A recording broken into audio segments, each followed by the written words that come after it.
Science and technology provides people with the knowledge and also tools to understand and address many of the challenges by providing solutions to them.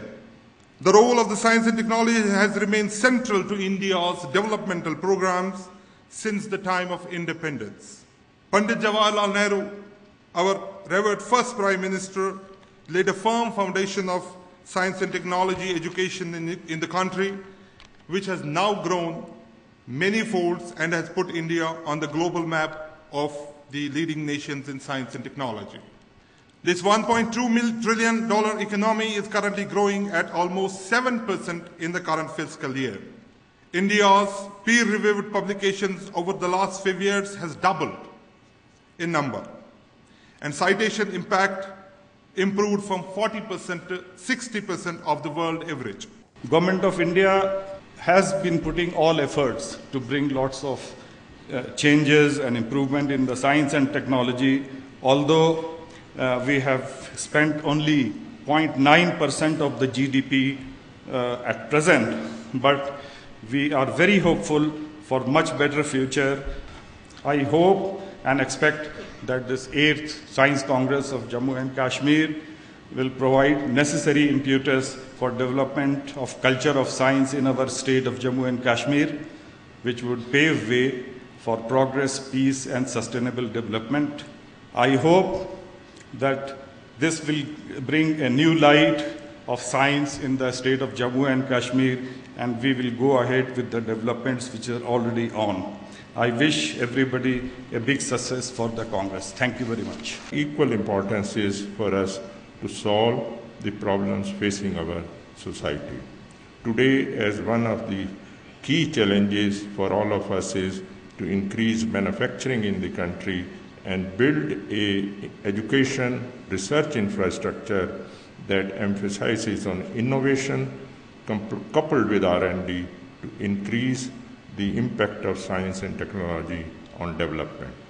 Education in general is the single most important attribute of human being, and never before parent and society is exerted this much pressure on the young kids with a typical type of education to succeed, and unfortunately not so much about learning. The rate of generation of new knowledge is very high, and educational institutions have a challenge all over the world to devise new ways to impart the latest knowledge to the young students and the upcoming citizens. The spectacular advancement in digital and communication technology, however, provide us a new means and to increase our reach and also content in our universities.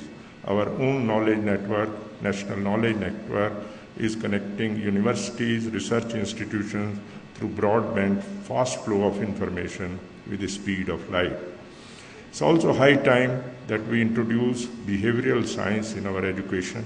That the state of Jammu and Kashmir is, in fact, a state which is very young to the concept of science and technology, in the field of science and technology, but our endeavor, our commitment is no lesser to the states who have made their mark. We want our students to have every opportunity. We want our students to become one of the members of the scientific pool that the country is known for.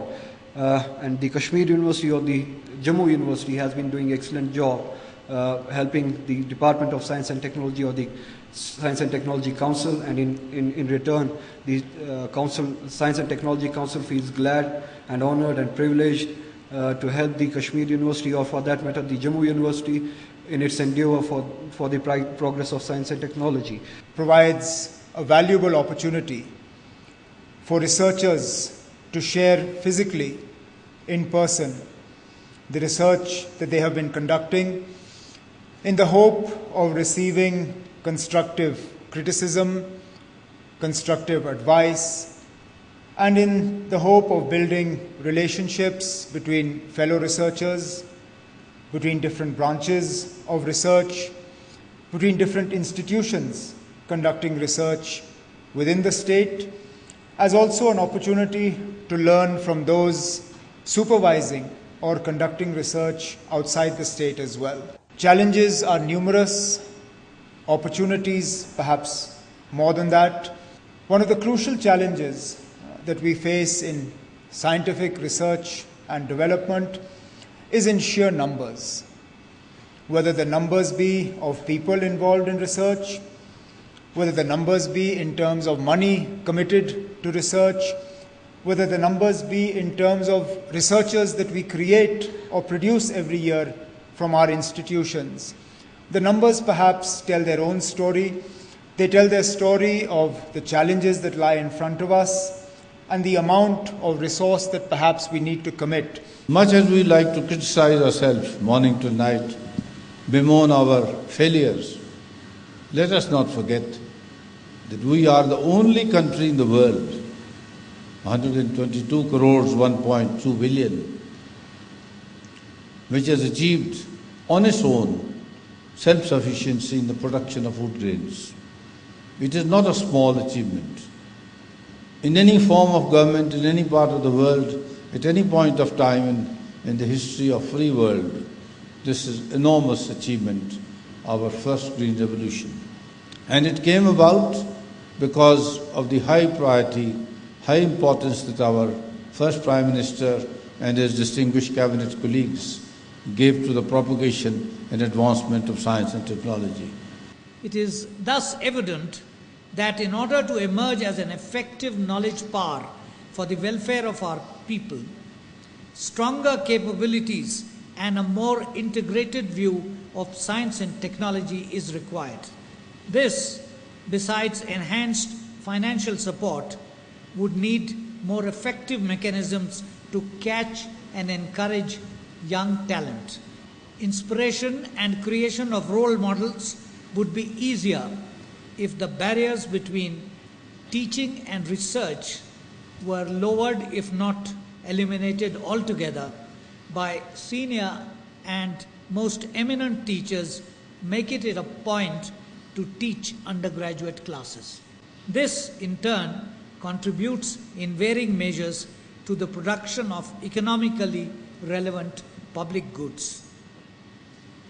Innovation thus becomes an index of progress and development. An essential concomitant would be a new culture of research, greater autonomy, and sufficient freedom of dissent. A successful researcher, said an eminent scientist, really marches to the tune of his own drum. The challenge then is threefold: to catch young talent inclined to pursue science studies, to nurture it, and to motivate it sufficiently to remain attached to the domain of science. We are obliged to the print and electronic media fraternity for coverage of today's program. All the members of the organizing subcommittees of the event are also sincerely thanked for doing their assignments tirelessly. I thank every one of them for their involvement and their willingness to take on the completion of tasks beyond their comfort zones.